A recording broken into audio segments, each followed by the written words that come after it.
We continue to see troubling things happening all around the world. The U.S. is releasing funds to Iran amid nuclear tensions.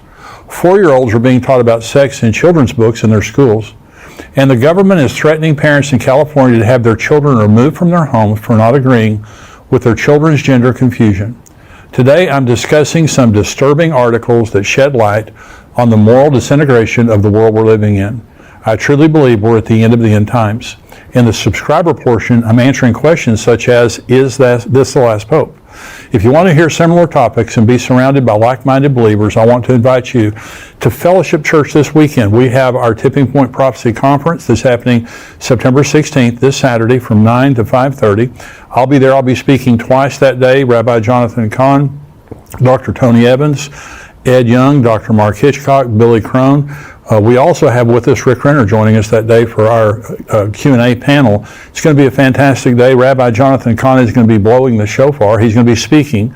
Then he'll be blowing the shofar and leading us in a special service commemorating the Feast of Trumpets, which is this weekend during our prophecy conference. Love to see you there. Go to endtimes.com. and you can sign up for the Prophecy Conference. We have reserved seating.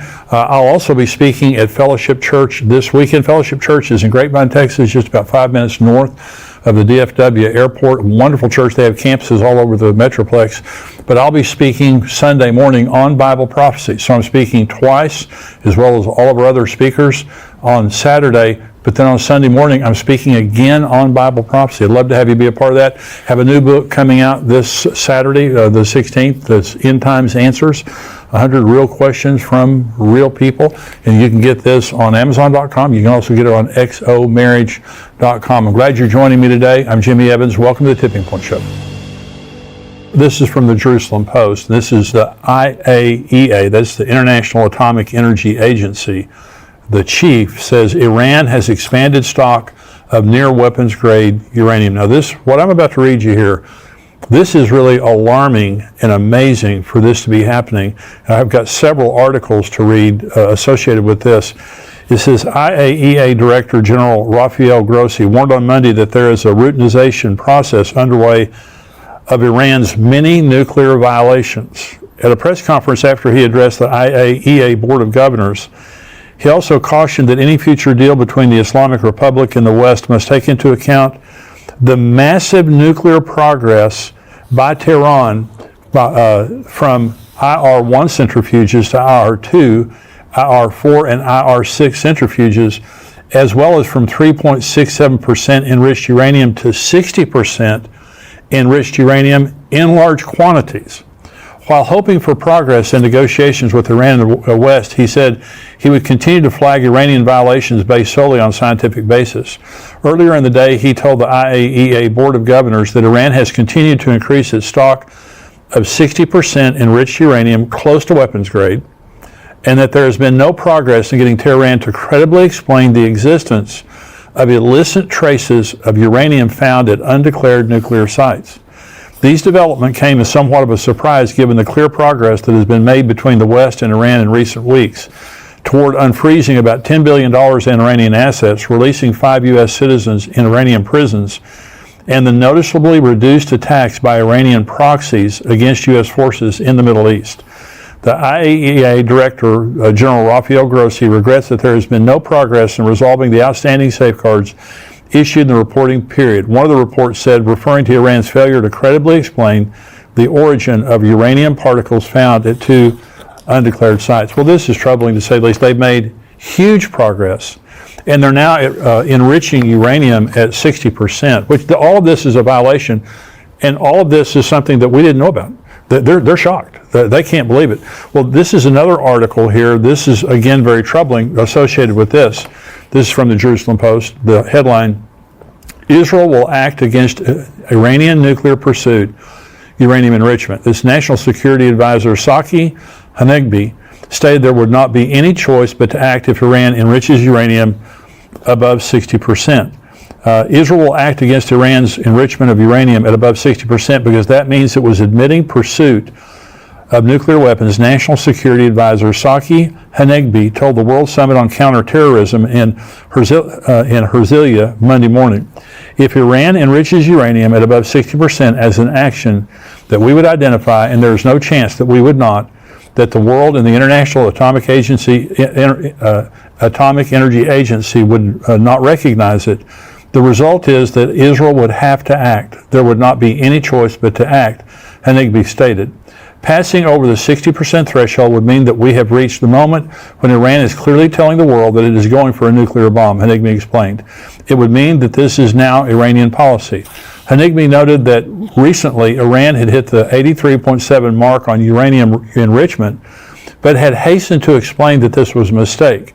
Such steps are never accidental, he added. So they're continuing to enrich uranium at higher and higher levels, getting to nuclear or weapons grade nuclear weapons.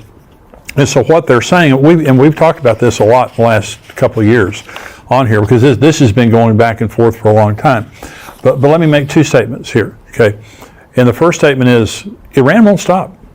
This is the Islamic Republic of Iran, and this is what we don't get. This is what our leadership right now, they just don't get.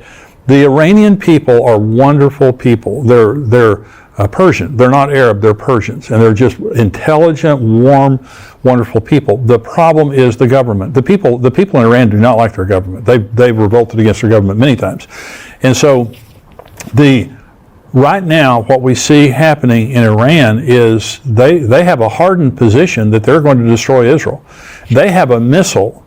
They have this hypersonic missile with Israel's name on it. I mean, they've engraved on there the destruction of Israel. And so they want to destroy the United States and they want to destroy Israel. So two statements. One is they're not going to stop. Absolutely not going to stop. Number two is Israel will hit them. Israel's going to strike them. Israel is telling the world, if they begin enrichment beyond 60%, we have to stop it. And they will.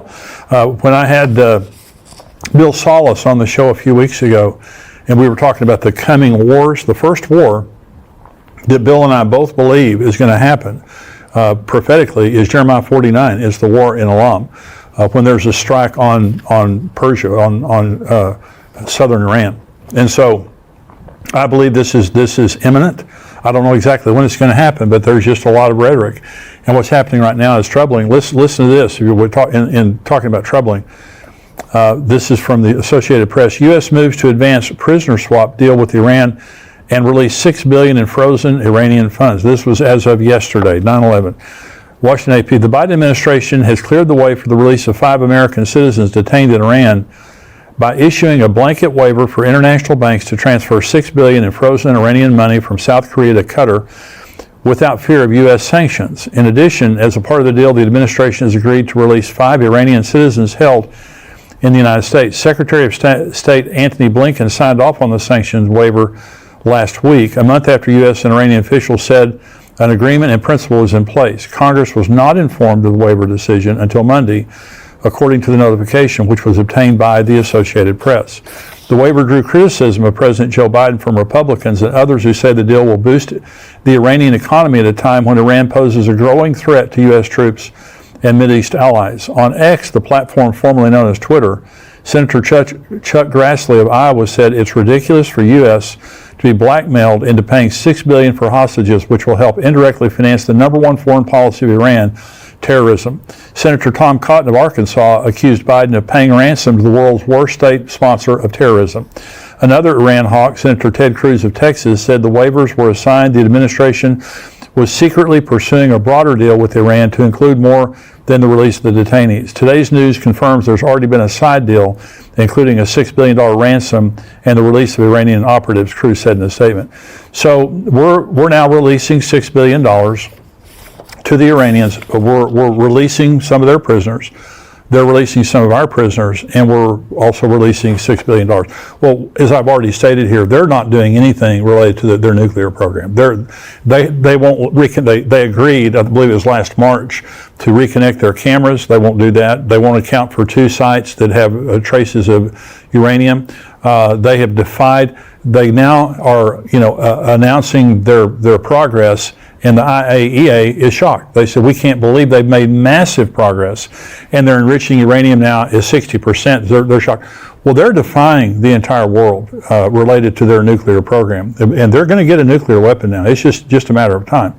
And so the United States, in the meantime, we released $6 billion to to the nation in the world that wants to destroy us and Israel the most. They released $6 billion, and we released some prisoners, and they released our prisoners. Let me say this. When you give somebody $6 billion, you're only incentivizing them to take more prisoners. So in the future, what you can look for, as soon as the dust settles and they get their money and they cash their check, they're going to begin to arrest Americans over there for no reason, like they already have in the past. They'll begin to arrest Americans because what they understand now is that's their collateral. They're bargaining chips, and we're willing to pay. We're willing to deal with terrorists. We're willing to give terrorists $6 billion. That's what they are. The Iranian government, they're killing, they're attacking Israel through their proxies in the Middle East. They're attacking our soldiers, and they're attacking Israel, they're endangering American military people that are stationed there in Syria, and so. Here we are giving them $6 billion at this critical time. It's bad foreign policy, I can say that to say the least. But Iran, the whole situation with Iran, and they're masters. I mean, you got to give them credit. They are masters at negotiation, the Iranians are. They have played the world like a cheap fiddle, and here we are giving them $6 billion and their hostages. Why don't they pay for their hostages to be released? Why do we have to pay for ours? They don't have to pay for theirs. So this is a bad deal all around. But the main thing I'm saying in reading those articles is Iran and Israel, they're going toe-to-toe here pretty quick. I don't know when it's going to happen, but it's getting closer. Hey, listen, thank you for joining me today. Hey, on YouTube, hit your like and subscribe button there. And also, to get all of the news articles and the questions that I'm answering, go to endtimes.com, become a subscriber for $7. God bless you. Goodbye.